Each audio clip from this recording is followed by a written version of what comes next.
కేంద్ర హోంమంత్రి అమిత్ షాతో సీఎం రేవంత్ రెడ్డి భేటీ అయ్యారు. మావోయిస్టుల లొంగుబాట్లపై నివేదిక అందించారు సీఎం.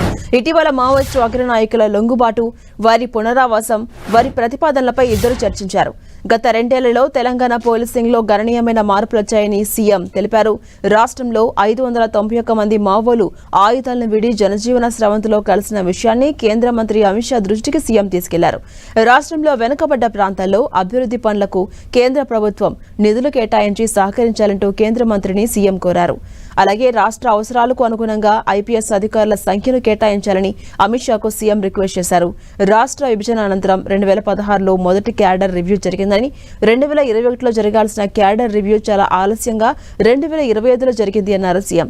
ఆ సమయంలోనూ కేవలం 7 ఐపీఎస్ అధికారులను మాత్రమే తెలంగాణకు కేటాయించారని సీఎం వివరించారు. దేశంతో పాటుగా తెలంగాణ రాష్ట్రం సైబర్ నేరాలు, డ్రగ్స్, వైట్ కాలర్ నేరాలు సహా ఇతర అనేక ఆధునిక సవాళ్లను ఎదుర్కొంటుందని సీఎం రేవంత్ రెడ్డి తెలిపారు.